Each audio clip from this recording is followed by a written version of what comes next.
বন্ধুগণ নমস্কার। প্রথমে আপনাদের অনুরোধ করি আপনারা আমার চ্যানেলটি সাবস্ক্রাইব করবেন। আজকে সবচেয়ে যে বড় একটা খবর সমস্ত নিউজ চ্যানেল, বিশেষ করে ইংলিশ নিউজ চ্যানেল পাবলিশ করেছে, সেটা হচ্ছে ইউনাইটেড স্টেটস আমেরিকা নাইজেরিয়ার উপরে একটা এয়ার স্ট্রাইক করেছে। এবং এই এয়ার স্ট্রাইকে নাইজেরিয়ার যে নর্থ ওয়েস্ট, সেখানে যে আইএসআইএস যে টেররিস্ট গ্রুপ আছে এবং বোকো হারাম টেররিস্ট গ্রুপ আছে, তাদের নাকি ভয়ানক ক্ষতি হয়েছে, এটা আমেরিকার দাবি। এখন তারপর দেখলাম যে ডোনাল্ড ট্রাম্প, যার টুইটার হ্যান্ডেল আমি ফলো করি, তিনি টুইটার হ্যান্ডেল একটা পোস্ট লিখেছেন। সেই পোস্টে লিখেছেন, tonight at my direction as commander in chief, the United States launched a powerful and deadly strike against ISIS terrorist scum in the northwest Nigeria, who have been targeting and viciously killing primarily innocent Christians at levels not seen for many years and even centuries. I have previously warned these terrorists that if they did not stop the slaughtering of Christians, there would be hell to pay, and tonight there was. The Department of War executed numerous perfect strikes as only the United States is capable of doing. Under my leadership, our country will not allow radical Islamic terrorism to prosper. May God bless our military, and Merry Christmas to all, including the dead terrorists, of which there will be many more in the slaughter of Christians continues. ব্যাপারটা হচ্ছে, এখানে Donald ট্রাম্পের বক্তব্য দিন আগেও বলেছিলেন যে নাইজেরিয়ার যে অবস্থানটা, সেই অবস্থানটা হচ্ছে যে তার চারদিকে উপরের দিকে নাইজার আছে, ডান দিকে বেনিন আছে, নিচে ক্যামারুন আছে, চাঁদ আছে। তো এই নাইজেরিয়াতে একটা বড় টেররিস্ট গ্রুপ আইএসআই এবং বোকো হারাম, তারা সেখানে দীর্ঘদিন হত্যালীলা চালাচ্ছে। এবং এই যে হত্যালীলা চালাচ্ছে, এটা আমেরিকার প্রথম হচ্ছে কি যে ব্লেম হচ্ছে যে এটা তারা মূলত সেখানে যে নাইজেরিয়াতে দুটো গ্রুপ বেসিক্যালি আছে। একটা গ্রুপ হচ্ছে, তারা দুটো এথনিসিটি আছে বা রিলিজিয়াস গ্রুপ আছে, একটা হচ্ছে খ্রিশ্চান, একটা হচ্ছে মুসলিম। তো এর মধ্যে সেই মুসলিমরা নাকি খ্রিশ্চানদের উপর ব্যাপক, ওই বোকো হারাম এবং আইএসআইএস তারা নাকি ব্যাপক একটা আক্রমণ চালাচ্ছে এবং অনেক লোককে নাকি খুন করেছে, মার্ডার করেছে, হত্যা করেছে। কেউ বলছে, অফিসিয়াল রেকর্ড বলছে যে 45,000 মতো, কিন্তু আনঅফিসিয়াল রেকর্ড বলছে প্রায় 2 লাখের বেশি। এখন এই যে নাইজেরিয়াতে উত্তর এবং দক্ষিণ, এতে একটা লড়াই আছে। উত্তর দক্ষিণ মানে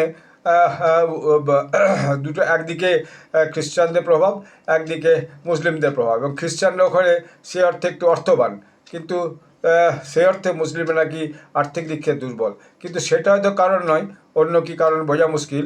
তবে যেখানে হামলাটা চালাচ্ছে সেটা হচ্ছে সোকোটো স্টেটে, সোকোটো যে রাজ্য আছে সেই রাজ্যে। এটা আবার নাইজারের সঙ্গে তাদের বর্ডার আছে। তো ইউএস মিলিটারি সেইটা একটা ইনিশিয়াল অ্যাসেসমেন্ট করছে এবং মাল্টিপল নাকি ফ্যাটালিটিস হয়েছে, অর্থাৎ অনেক যে টেররিস্ট তারা নাকি মারা গেছে। এবং ডোনাল্ড ট্রাম্প যে গতকাল ক্রিসমাস ডে গেছে, তারপর দিন সন্ধ্যার সময় তিনি বলেছেন, powerful and deadly and label the group terrorist scam targeting and viciously killing primarily innocent Christians. এটা হচ্ছে তার বক্তব্য। কিন্তু নাইজেরিয়ান ফরেন মিনিস্টার, তিনি ইউসুফ মাটিয়ামা তুগ্গার, তিনি বলেছেন এটা একটা জয়েন্ট অপারেশন ছিল, nothing to do with the particular reason. এটা একটা নির্দিষ্ট কোনো ধর্মের ভিত্তিতে নয়, এটা একটা নাইজেরিয়ার সঙ্গে ইউএস ডিপার্টমেন্ট অফ ওয়ার, তাদের সঙ্গে একটা জয়েন্ট অপারেশন ছিল। এবং সেটাই নয়, নাইজেরিয়ার গভর্নমেন্ট বলছে যে আমরা সেভারাল ইয়ার্স এই যে জিহাদিস্ট গ্রুপ, এদের সঙ্গে ফাইট করছি, যার মধ্যে which includes Boko Haram and ISIS link splinter groups, but largely in the north east of the country, hundreds of mile away from Sokoto state. বলছে এরা আবার বলছে না, এটা সোকোটো স্টেট থেকে অনেক দূরে, সে নর্থ ইস্টে, সোকোটো তো হচ্ছে নর্থ ওয়েস্টে। এবং সেখানে যে একজন আইউইটনেস ছিল, সে আইউইটনেস উমর জেবো, সে আবার বিবিসি নিউজকে বলেছে যে এখানে আমরা তো প্রথমে ভেবেছিলাম আমাদের প্লেন ক্র্যাশ করছে, তারপর দেখা গেলো এটা প্লেন ক্র্যাশ নয়, আমরা ভিডিও তুলছিলাম, তারপর দেখা গেলো না এটা প্লেন ক্র্যাশ নয়, এটা একটা বোধহয় বোম পড়েছে। তবে সে জেবো বলেছে যে আমরা তো এখানে শান্তিপূর্ব আছি, এখানে আমাদের সঙ্গে খ্রিস্টানদের কোনো কিন্তু দ্বন্দ্ব নেই। তো এরকম একটা পরিস্থিতিতে দেখা গেল আমেরিকা এখন নাইজেরিয়ার ওপরে আক্রমণ করেছে। ফলে এখন যা দেখা যাচ্ছে যে যদিও নাইজেরিয়ার প্রেসিডেন্ট বলেছেন, বোলো টিনবু, তিনি বলেছেন যে militants had targeted people across faiths and said any US military action should be carried out jointly. অর্থাৎ যেটা ডোনাল্ড ট্রাম্প বলার চেষ্টা করেছেন যে কেবলমাত্র সেখানে খ্রিস্টানদেরকে হত্যা করা হচ্ছে, তা কিন্তু নয়। এটা অ্যাক্রস ফেথ, সমস্ত ধর্মের মানুষকেই হচ্ছে যে মারছে, তাদের কোনো নির্দিষ্ট কোনো ধর্মের ভিত্তিতে তারা মারছে না।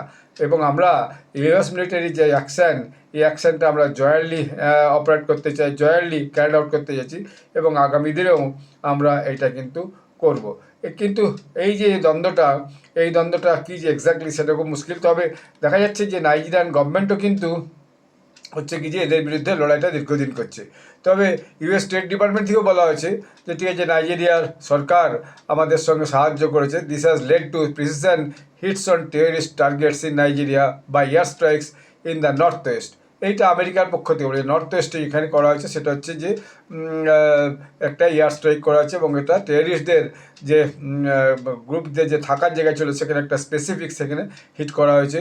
এবং জিহাদিস্ট group such as Boko Haram and Naas linked offshoots have wrought havoc in northeastern Niger for more than a decade, killing thousands of people. তো তাদের যে মূলত উত্তর পূর্বের যে জায়গাটা, সেখানে তারা কিন্তু হাজার হাজার লোককে সেখানে তারা কিন্তু খুন করেছে, মার্ডার করেছে, এবং সেটা কি ইরেসপেক্টিভ অফ রিলিজিয়ান। কিন্তু এখন তো ডোনাল্ড ট্রাম্প এইভাবে নাইজেরিয়াকে দোষ দিয়েছেন, এবং তিনি পরোক্ষে না সরাসরি বলেছেন যে নাইজেরিয়ান গভর্নমেন্ট এসবকে কিন্তু বন্ধ করতে পারছে না, তাদের এই ব্যাপারে বোধহয় সদিচ্ছা নেই নাকি, এরকম একটা কিছু কথা বলেছেন। তো ফলে নাইজেরিয়া এখন খুব চাপে আছে। যদি নাইজেরিয়া বলেছে যে আমরা ইউএসের যে ডিফেন্স যে স্ট্রাইক, তাতে আমরা সাহায্য করছি এবং আগামী দিনেও সাহায্য করব, এটা ধর্মের সঙ্গে এর কোনো সম্পর্ক নেই। তো যাই হোক, তো দেখা যাচ্ছে যে নাইজেরিয়াতে যে জিহাদিস্ট গ্রুপ ছিল তাদের বিরুদ্ধে আমেরিকা ভয়ানক একটা স্ট্রাইক করেছে, এবং সেই স্ট্রাইকে সম্ভবত তাদের বক্তব্য অনুযায়ী সেখানে যে এই যে টেররিস্ট গ্রুপের বেশ কিছু